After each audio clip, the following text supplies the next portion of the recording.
conocer un poco del licenciado Gianfranco Tejada Flores, vamos a leer un poco de su currículum. Él tiene conocimiento en marco teórico en psicología educativa en la NEE, discapacidad y trastornos en el neurodesarrollo. Tiene manejo de test psicológicos para la evaluación de procesos cognitivos. Manejo en la evaluación e intervención bajo el enfoque conductual en TEA.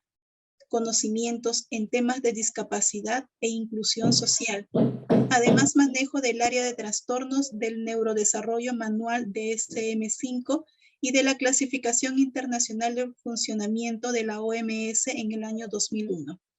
Tiene experiencia en la evaluación y elaboración de programas para NEE. Es inscrito en la OCE como proveedor del Estado aprobado. Tiene experiencia en elaboración y gestión de programas especializados para la intervención temprana y atención a niños y niñas con trastorno de neurodesarrollo. Muy bien.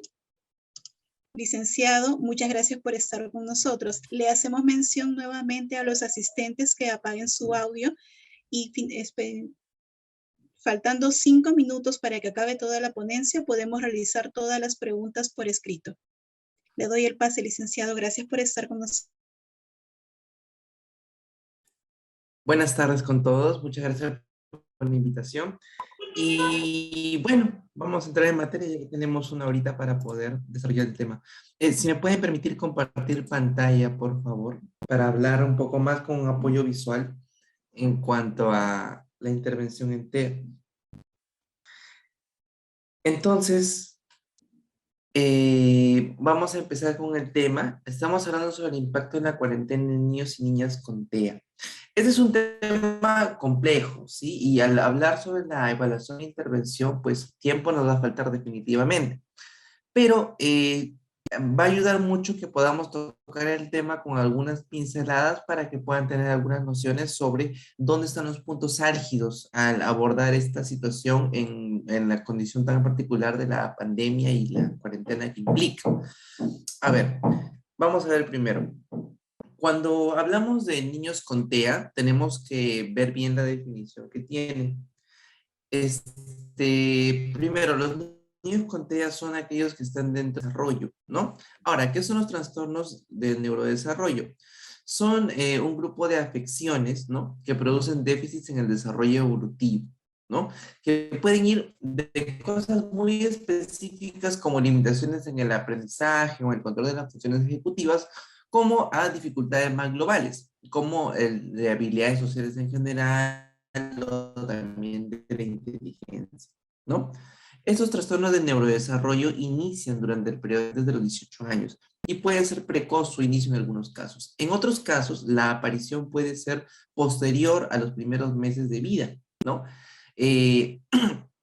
Justamente yo me dedico a la evaluación e intervención especializada en autismo, entonces veo casi todos los días a nuevos casos que ingresan al centro. Y algo que es muy común mencionar a los papás cuando vienen por sospechas de autismo es que el principal indicador que ellos encuentran es o el retraso en el habla, el poco contacto visual o la poca implicación con la interacción con otras personas.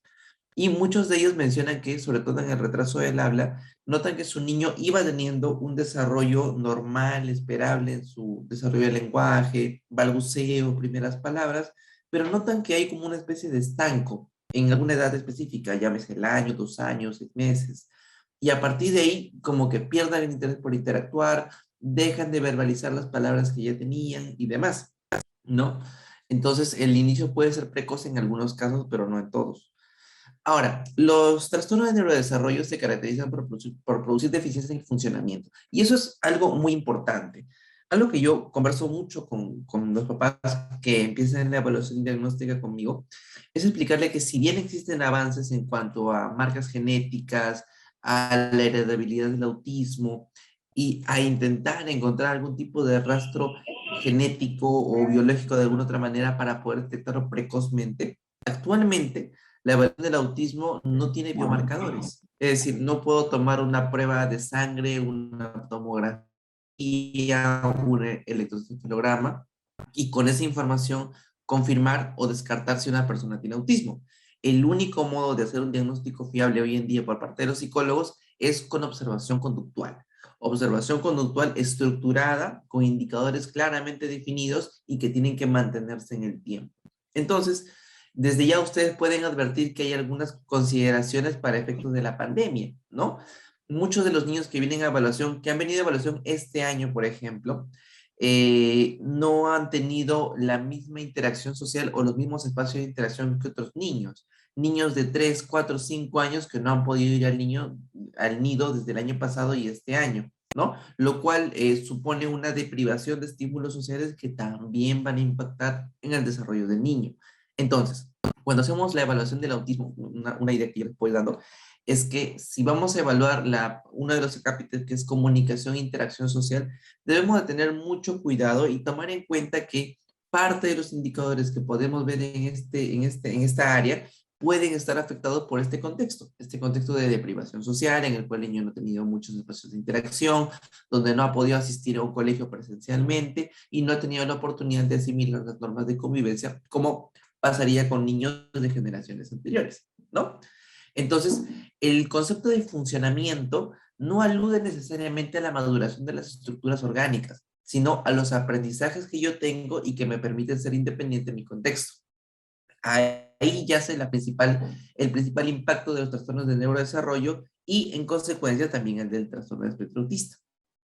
Ahora, si nos preguntamos qué es el TEA, obviamente es un trastorno del neurodesarrollo, como le hemos dicho, que se caracteriza por que tiene síntomas presentes desde la primera infancia.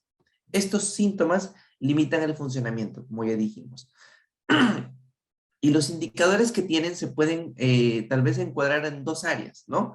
Déficits sostenidos en comunicación e interacción social y comportamientos repetitivos e intereses restringidos. Entonces, las personas con TEA son aquellas que tienen un patrón estable de conductas de déficit en ambas áreas. ¿Bien?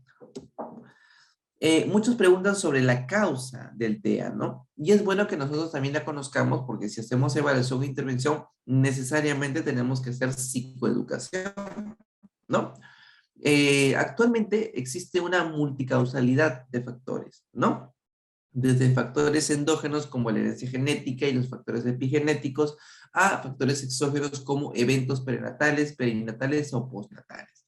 Todos ellos impactan en el neurodesarrollo, ¿no?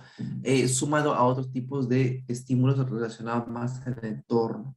Entonces, la causa del autismo como tal actualmente no la tenemos, pero lo que sí podemos hacer es inventariar, identificar los déficits que aparezcan en el niño y que dificulten su participación social, su funcionamiento. Y en la terapia, en la intervención, debemos cubrir de manera eficaz y oportuna todos los indicadores que encontremos. Esto con el fin de que el funcionamiento del niño no se vea afectado. Es decir, el diagnóstico va a estar presente, el niño va a tener esas características, pero el impacto de esas características en su capacidad de interactuar, de socializar y los demás va a variar en función de qué tanta estimulación o qué tanta intervención podamos tener. Ahí ya es nuestro rol y más aún en tiempos de pandemia que la deprivación social muchas veces exacerba estos indicadores y los hace más complicados de manejar, ¿no? Como hablábamos, el trastorno del espectro autista tiene dos áreas, ¿no? La primera tiene que ver con comunicación e interacción social y la otra con comportamientos e intereses repetitivos y restringidos. Esta clasificación que yo les presento acá es la de una escala diagnóstica, una de las escalas más utilizadas, que es la del A22, ¿no? Ellos le cambian un poco de nombre, pero respetan en las dos dimensiones, ¿no? Comunicación e interacción social, pues se le llama afectación social, ¿no? Y ponen un conjunto de indicadores que se tienen que verificar. En la parte de comportamiento o intereses repetitivos y restringidos, lo llaman similar comportamiento repetitivo y restringido y también lo caracteriza en algunas áreas, ¿no? Es importante que nosotros conozcamos estos indicadores para poder hacer un diagnóstico efectivo. Pero también tenemos que tener en cuenta la variable cuarentena, la variable aislamiento social, para poder hacer un diagnóstico certero.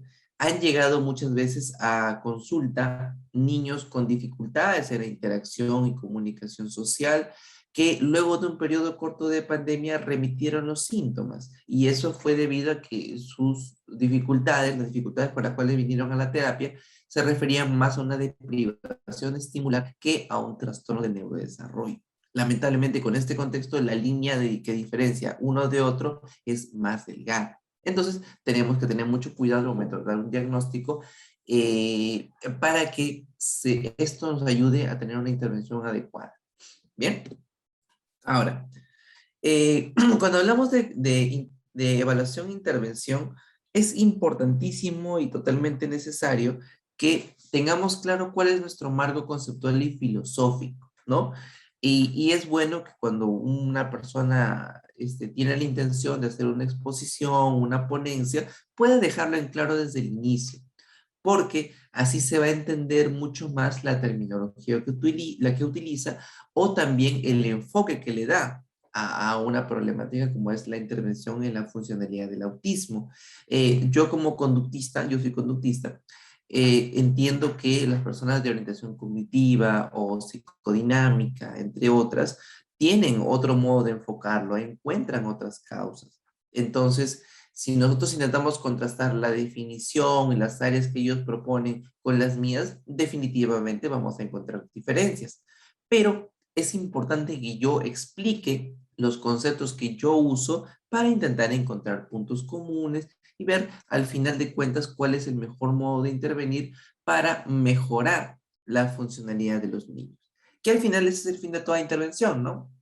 Garantizar la participación social plena de la persona en su comunidad, ayudándola a desarrollar comportamientos que le permitan ser funcionales e independientes en el tiempo. Bien, ahora, y hablando un poquito más del conductismo, no vamos a ser muy extensos, vamos a hacerlo de manera puntual, pero me parece importante que lo digamos, ¿sí? El conductismo no es la intervención en sí, el conductismo es nuestra filosofía, es cómo comprendemos al niño, al joven o al adulto con el cual nosotros intervenimos. Y parte de los principios que nos da el conductismo mencionan que el comportamiento de la persona, en la gran mayoría de casos, está gobernado por las consecuencias que tiene este comportamiento. Entonces, muchos comportamientos que vamos a ver en el autismo pueden ser más funcionales según cómo estimulemos las respuestas que damos y según cómo entrenemos y enseñemos otros modos de responder a las situaciones cotidianas que enfrenta una persona con TEA.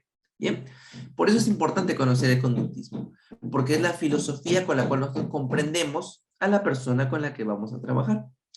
Luego tenemos otra ala, que es el área del análisis experimental de la conducta, que viene a ser todo el conjunto de postulaciones teóricas, experimentación y todo aquello que nos da conocimiento para poder tener un trabajo sistemático, eficaz, transparente y que busque lograr los objetivos en el menor tiempo posible y con la menor cantidad de recursos posible.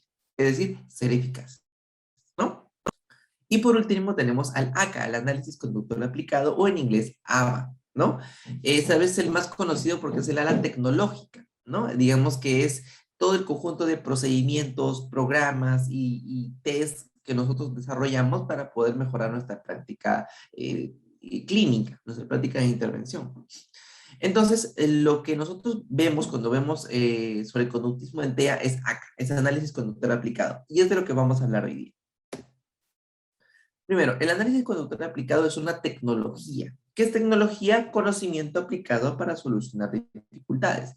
Entonces, el ACA te habla de principios, te habla de técnicas, te habla de programas, ¿no? Tal vez algunos de ustedes han escuchado sobre el programa Teach, el entrenamiento en comunicación funcional, el ABLs, el BBMAP, que son programas que buscan intervenir en niños principalmente con trastornos del espectro autista o con indicadores de sospecha en la edad más temprana posible para ir ganando habilidades y que el impacto del diagnóstico sea el menor posible y que puedan tener una vida funcional.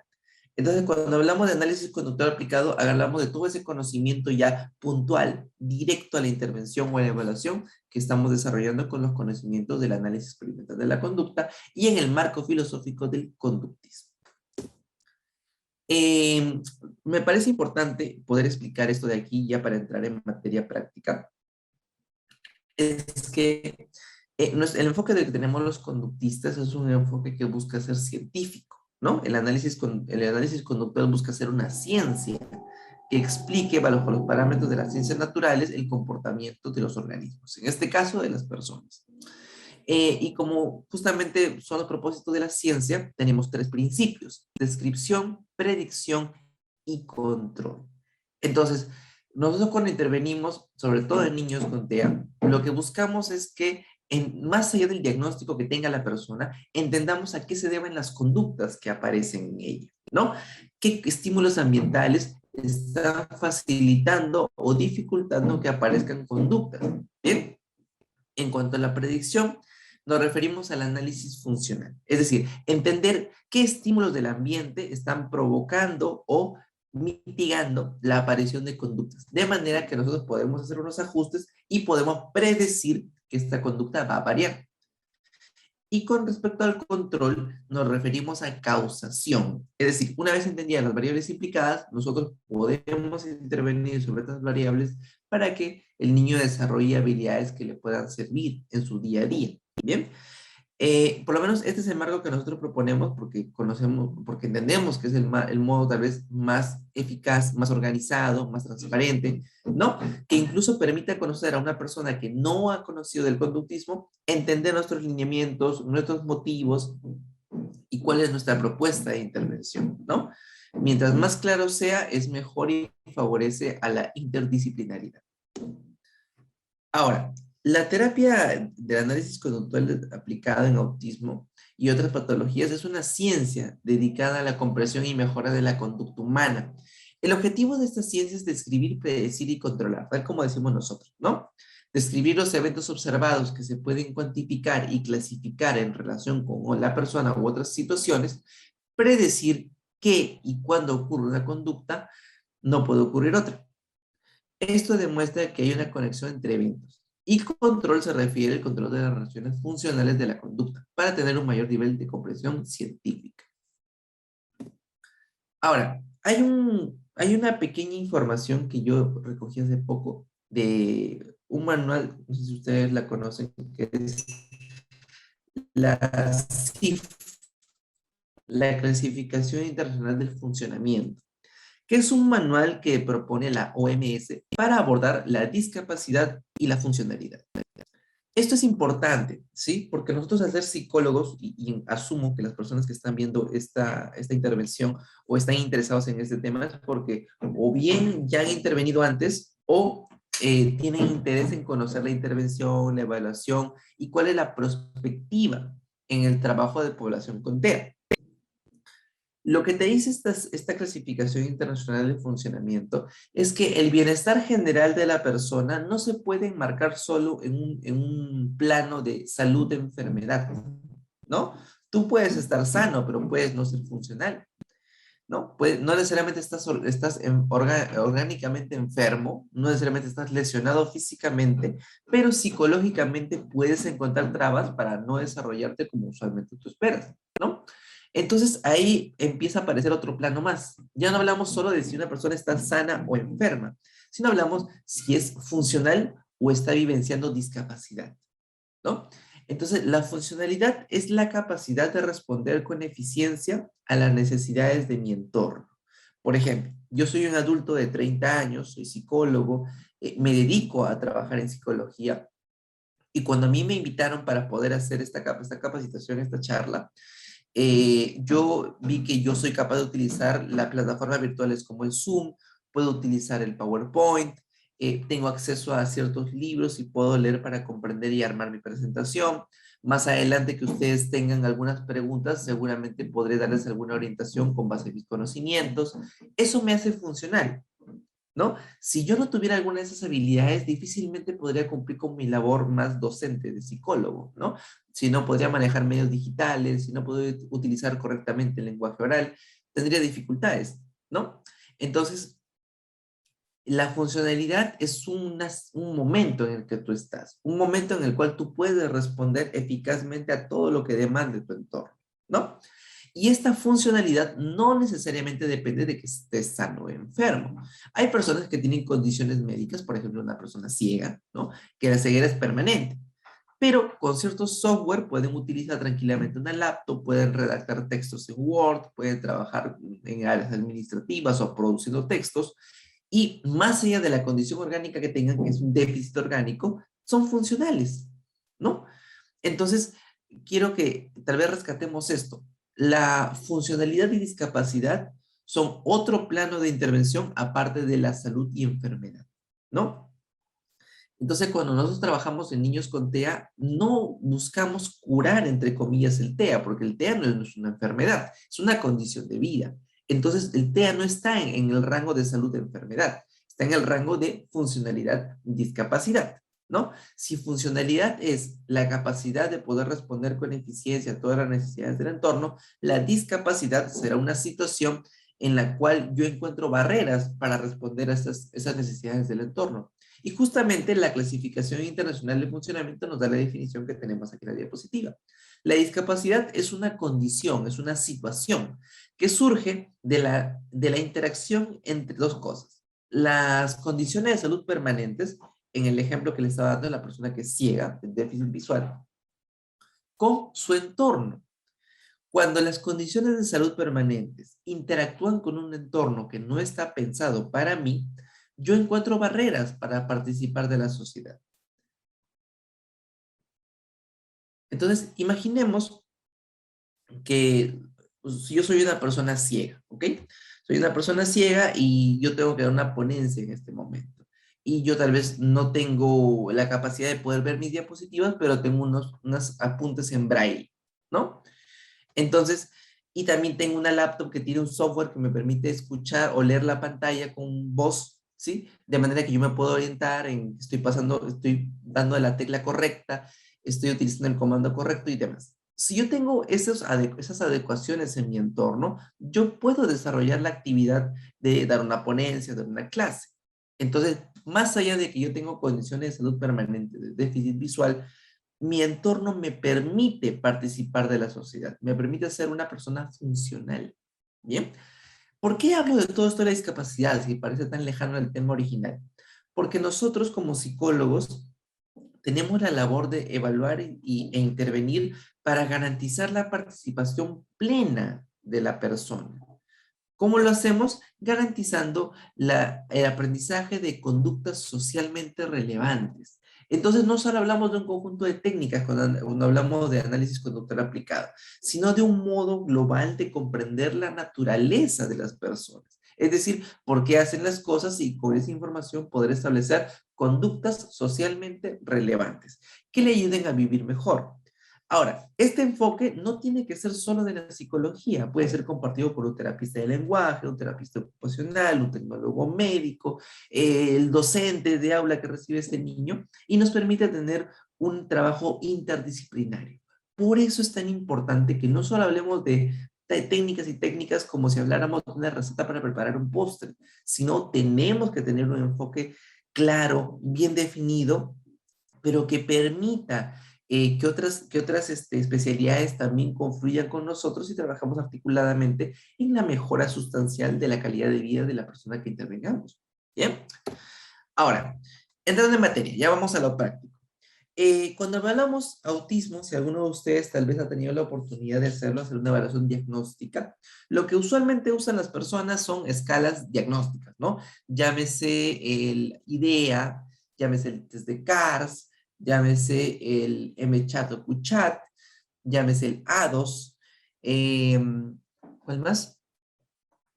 Bueno, se me fue el nombre de uno más, que es una entrevista diagnóstica. Entonces, utilizan esas escalas, ¿por qué? Porque son un conjunto de conductas, lo enlistan y le dan un puntaje para que nosotros podamos verificarlo con mayor facilidad. Pero hay una cosa que con el tema de la pandemia se ha hecho más evidente. Nosotros cuando aplicamos test, no hacemos otra cosa que tener un listado de conductas que esperamos ver en la persona, ¿no? Y ese listado de conductas tenemos que verificar. El problema está para la evaluación que muchas personas lo aplican de manera mecánica y no reflexionan que el comportamiento que están mirando tiene dos dimensiones de análisis. Tiene una dimensión funcional y una dimensión topográfica, ¿no? Les doy un ejemplo. ¿ya? Una de las preguntas que casi siempre aparecen en todas las entrevistas diagnósticas y entrevistas de observación se refieren a que si el niño voltea a ver a la persona que lo llama por su nombre. Es decir, si yo soy Franco, ¿no? Si me dicen Franco y yo volteo a ver a la persona que me llama, pues este indicador es un buen predictor de que posiblemente no haya TEA. Obviamente sumado a muchos dos indicadores, ¿no? Un indicador no da el diagnóstico, pero es un indicador muy característico. Cuando a veces un psicólogo quiere mandar esto a llenar a los papás y no verifica el indicador en la propia evaluación, cae en una riesgosa práctica. Porque muchos papás pueden decir, no, sí voltea cuando yo lo llamo. Y al final cuando uno ve ya en la evaluación presencial que si esta habilidad está presente, ve que no. ¿Qué pasó ahí? Lo que pasa es que los papás solo se centraron en la topografía de la conducta, ¿no? Ellos dijeron, bueno, ellos quieren que vea, vamos a hacer que vea. No sé, llaman al niño, ¿no? Franco, y hacen sonar una galleta, una envoltura. Y el niño reacciona y los mira. Y ellos consideran, ah, sí, pues mira cuando yo lo llamé. Tal vez con una ayudita, pero mira cuando lo llamé. Hacen check. ¿Dónde está el error ahí? Que ellos están viendo solo la topografía de la conducta, solo están viendo la conducta como se ve, pero no están pensando en la función de esa conducta, el por qué se ejecuta esa conducta. Y si revisamos el marco teórico, el hecho de que un niño no voltee hacia el llamado de la persona implica que no tiene habilidades para la respuesta social, no tiene habilidades de atención conjunta todavía logradas. ¿Pero por qué? ¿Por qué es importante que el niño voltee cuando lo llaman? Porque así puede implicarse con la persona, tiene interés por lo social, por dar respuesta a otra persona que lo llama.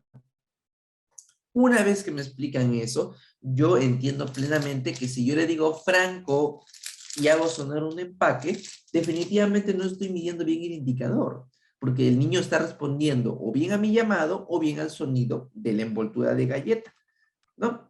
Por eso es tan importante que entendamos. La conducta tiene dos dimensiones de análisis. La dimensión topográfica, que se refiere a cómo se ve la conducta, específicamente qué hace la persona o qué dice, y la división funcional. La dimensión funcional tiene que ver con la razón por la cual nos comportamos. Y muchas veces cuando hacemos un análisis de conductas o evaluamos una persona, el análisis funcional es la columna vertebral de todo nuestro trabajo. Y vamos a ver un poquito más adelante por qué. Ahora, cuando hablamos de hacer una evaluación de los niños, quedamos en que la evaluación tiene que ver con observar conductas, básicamente. Como no hay biomarcadores, tenemos que observar cosas que el niño diga o haga para poder determinar si este patrón de conducta responde a lo que describimos como trastorno del espectro autista. Para ello es importante que también nosotros entendamos el concepto de estímulo discriminativo y estímulo delta. Bien, el estímulo discriminativo es aquel indicador, es aquel estímulo que nos permite anticipar que nuestra conducta va a ser reforzada si se ejecuta en este momento, ¿no? Y un estímulo delta es aquel que anuncia al sujeto que de ejecutar la conducta, pues esta no va a ser reforzada o no va a obtener la consecuencia que espera.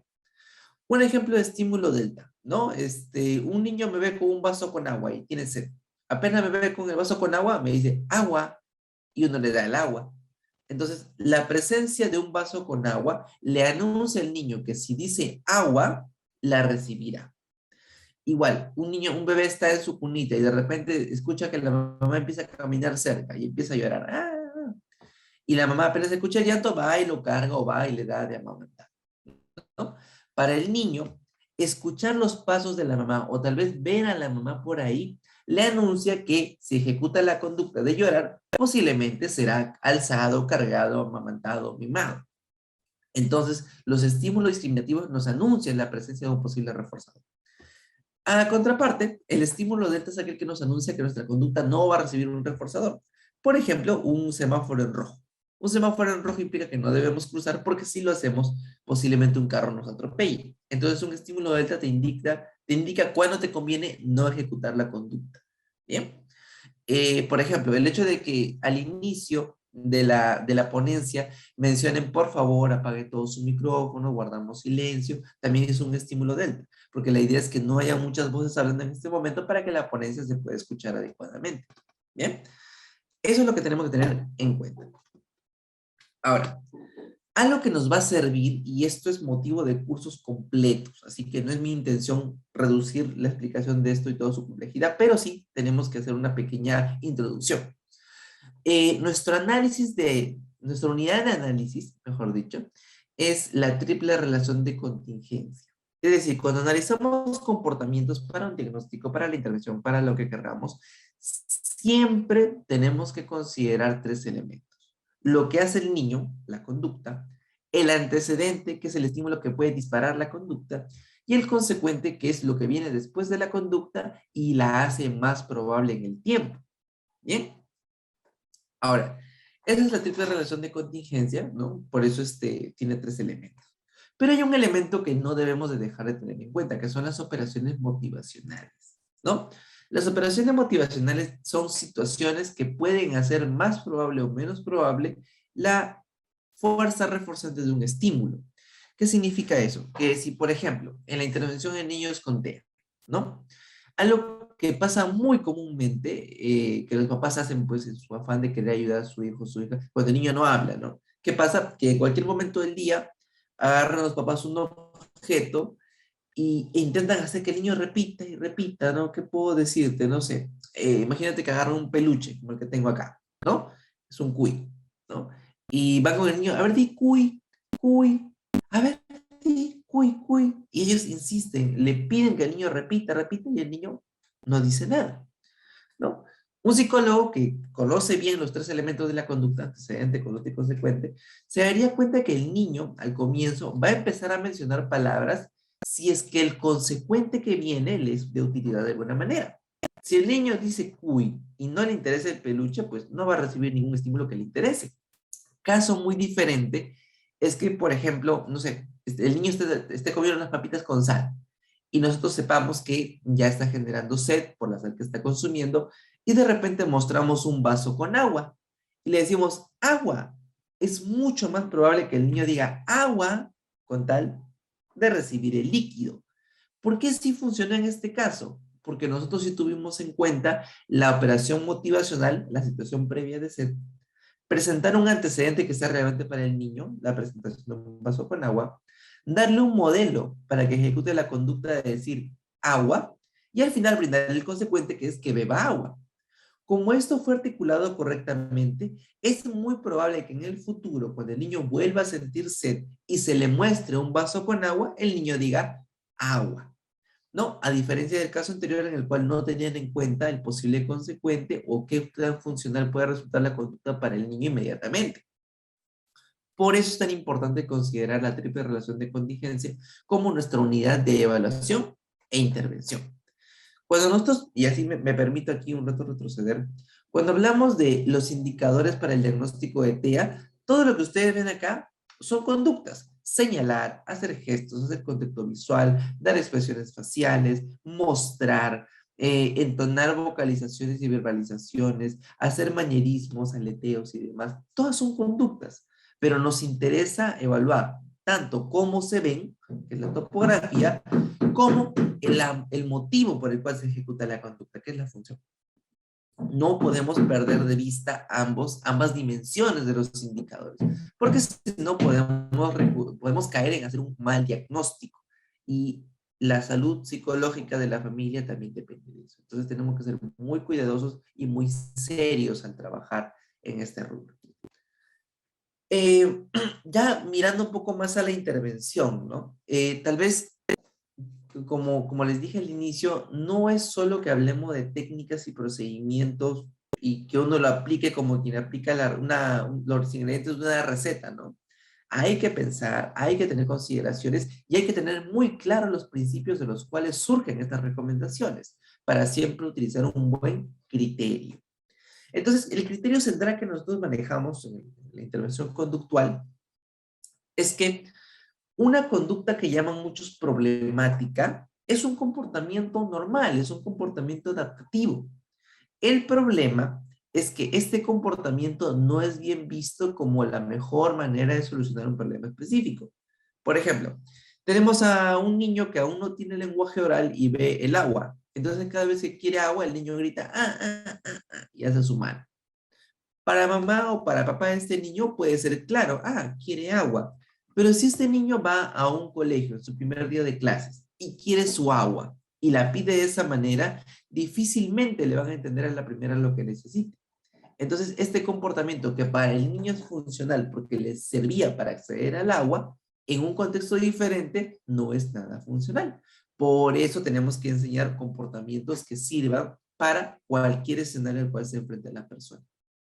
Entonces, ni un comportamiento es anormal, ningún comportamiento es malo en sí. Lo que tenemos son comportamientos en defecto o comportamientos en exceso.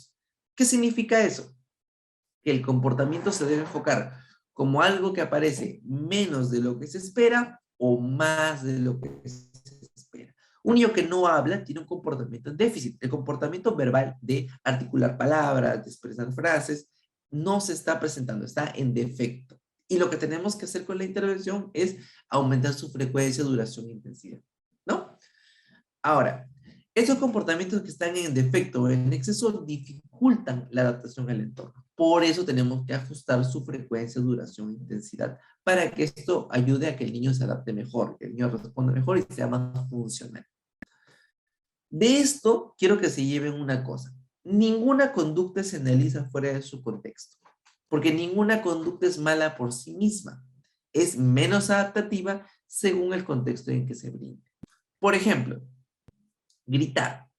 ¿Gritar es malo o bueno? Es una pregunta medio extraña, ¿verdad? Porque gritar puede ser bueno si, por ejemplo, metes un gol en el partido de tu colegio o de tu trabajo y tú gritas gol y las personas te celebran. ¿Por qué te celebran el gritar gol? Porque el hecho de que tú lo celebres implica que estás identificado con el equipo con el cual estás jugando, estás disfrutando de un momento grupal con todos los demás, estás expresando tu alegría, y ese grito de gol intenso es reforzado por las personas, porque te aprueban, porque te felicitan, porque dicen gracias a ti ganamos el partido, qué sé yo. Pero gritar en otro contexto, por ejemplo, una madre que utiliza el grito para corregir, para poder corregir a los niños, pues es una conducta que está en exceso y que tenemos que disminuir en frecuencia dándoles otras alternativas, porque gritando a la mamá no va a enseñar nuevas conductas, simplemente va a reprimir las existentes. ¿Bien? Entonces, depende del contexto. Toda conducta se tiene que intervenir o no, depende del contexto. No hay conductas que por sí mismas sean vistas de manera negativa absoluta. ¿Bien?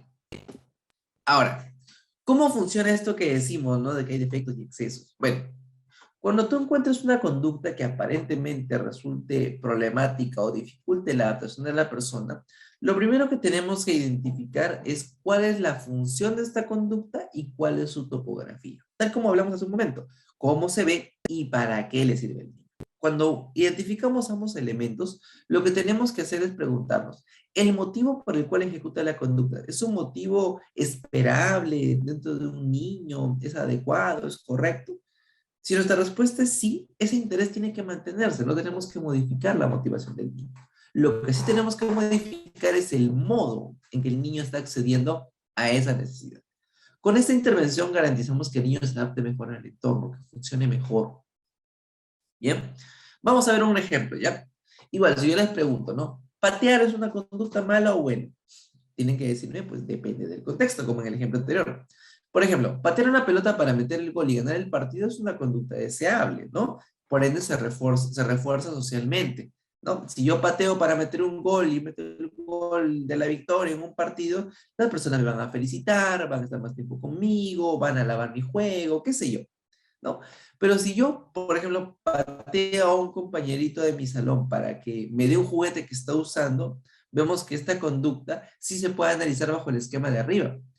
En este caso, patear, ¿cuál es la función de patear? Obtener el juguete que tiene mi compañero. ¿Cuál es la topografía? Pues patear, impactar el pie con alguna parte del cuerpo de mi compañero. Cuando sucede eso, definimos que patear en este caso es un comportamiento en exceso, es decir, está pasando más veces de la que debería Y lo que tenemos que hacer es disminuir la frecuencia, intensidad y duración con la que está sucediendo, ¿verdad? Ahora, ¿cómo hacemos eso? Con algunos procedimientos. Primero, evitando que la conducta se dé. Segundo, si se llega a dar, evitar que el niño tenga la consecuencia que espera. Y tercero, tenemos que hacerlo de arriba. Decimos, ¿no? El niño patea. Ok, ¿cuál es la función de patear para este niño? El motivo, obtener objetos, ¿no? ¿Cuál es la topografía? Patear. ¿Es normal que a un niño le interesen los juguetes que ve a veces en la mano de sus compañeros? Totalmente normal, es un niño. Pero ¿cuál es el problema? Que obtiene sus juguetes pateando. Tenemos que cambiar la topografía. Entonces se le da una alternativa, por ejemplo, que en vez de patear, el niño aprenda a pedir turnos. Si ve a un niño, por ejemplo, con un carrito que él quiere, él puede decir, después me toca a mí, ¿ya? Y ya, y listo, y se va a jugar con otra cosita hasta que le toque su turno. El decir, después me toca a mí, reemplaza a la patada, porque ambas sirven para acceder posteriormente a un juguete. Solo que el decir, después me toca a mí, es muchísimo más funcional a patear. Eso es lo que hacemos en la intervención. Reemplazar conductas por otras más adaptativas y que sean más eficaces para ayudar a la adaptación al entorno. Bien. Ahora, si queremos tener algunos principios resumidos de lo que hemos hablado hasta ahora, toda intervención que yo hasta ahora he podido ejecutar siempre se basa en tres principios. Uno, identificar los antecedentes. ¿Qué inicia la conducta?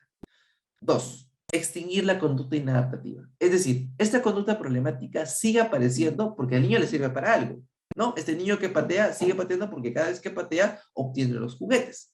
Lo que tenemos que hacer es que deje de obtenerlos, que esta conducta deje de funcionarle o deje de proveerle las consecuencias que siga. Una alternativa que sí funcione. Un modo alternativo de seguir accediendo a lo que el niño desea o le interesa, pero sin los efectos secundarios que traen las patadas, ¿no? Por ejemplo, que él anuncie, después me toca a mí, o si ve que un niño está jugando un buen rato, puede acercarse con un juguete y decirle, te cambio, ¿no? Esas conductas reemplazan al patear y son más adaptativas. Vamos a ver un ejemplo simple de cómo hacemos la intervención, ¿sí? Cuando vienen muchas veces papás reportando algunas preocupaciones o dificultades de conducta en TEA, ¿no? Mencionan una etiqueta casi siempre, etiquetan la conducta. Por ejemplo, en vez de decir que su niño llora o grita cada vez que no le logran dar lo que él desea porque no sabe expresarlo, mencionan, mi hijo es un berrinchudo, o es un malcriado, o es un desesperado, ¿no? Da un adjetivo.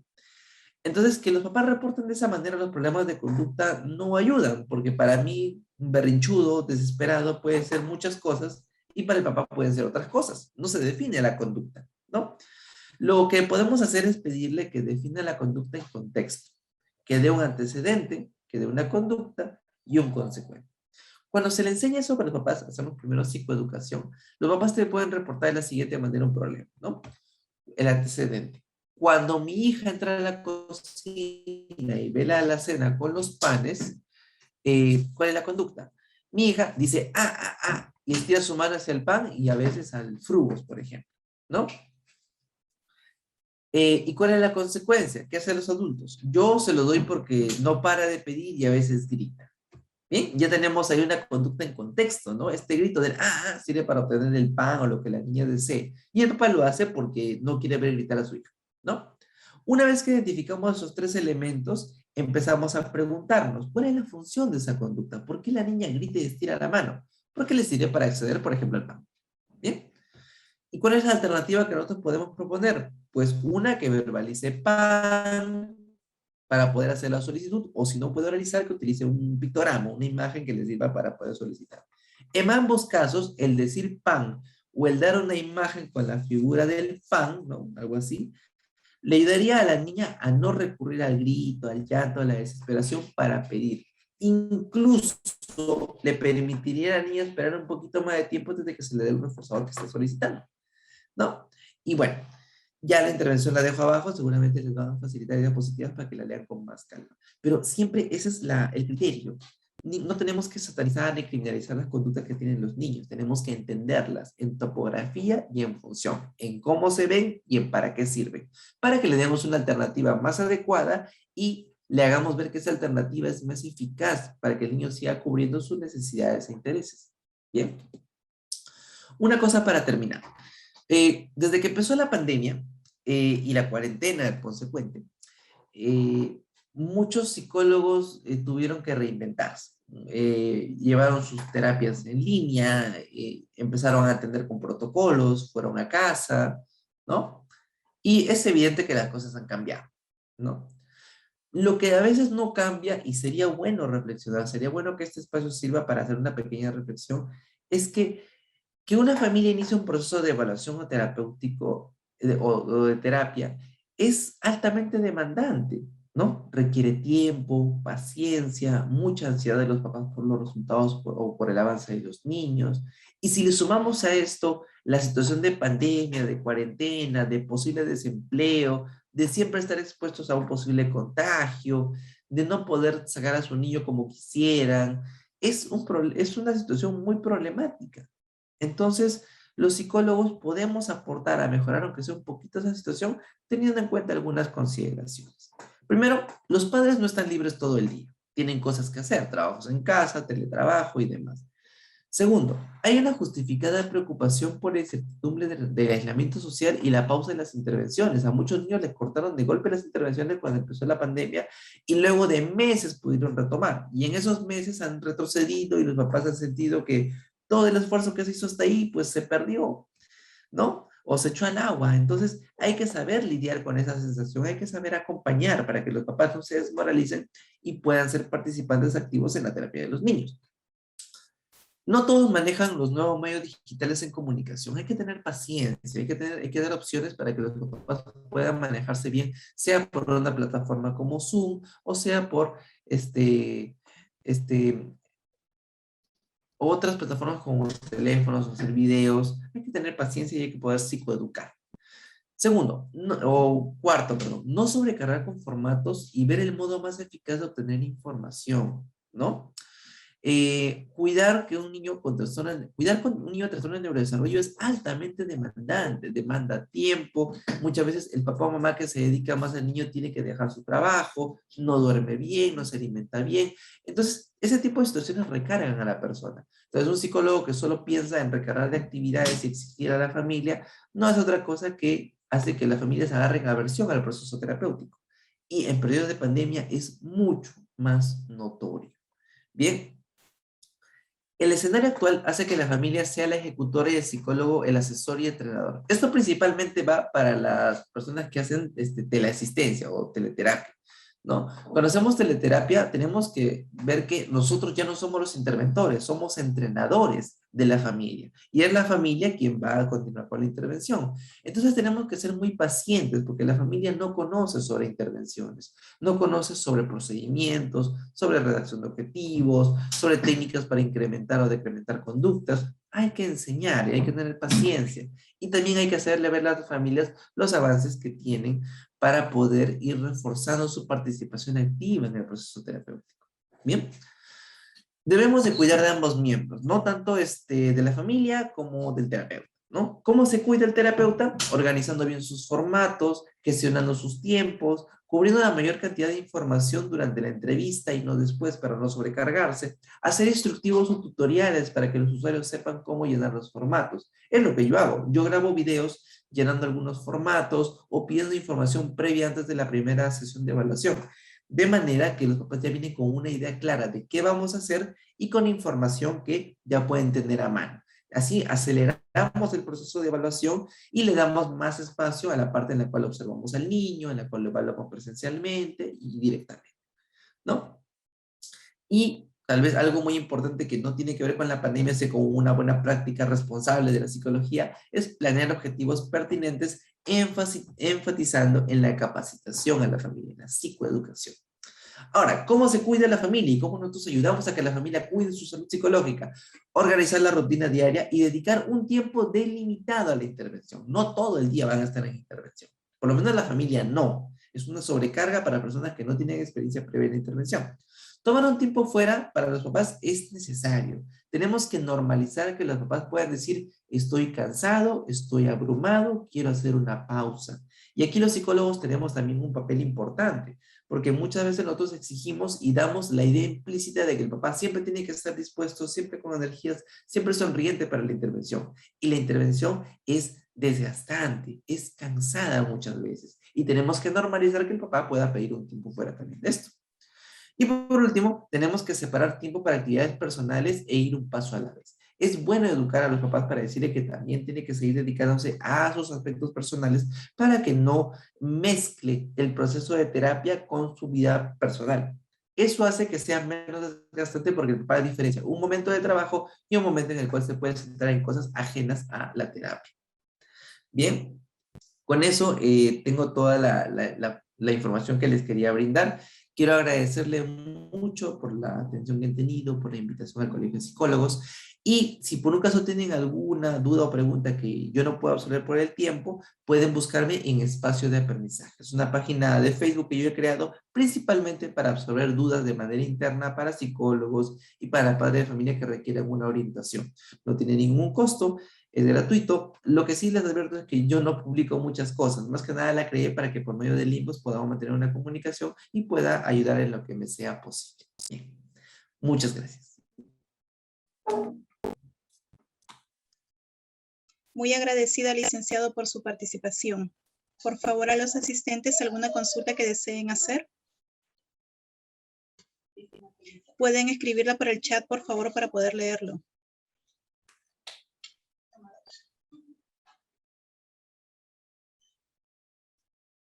¿Ninguna consulta?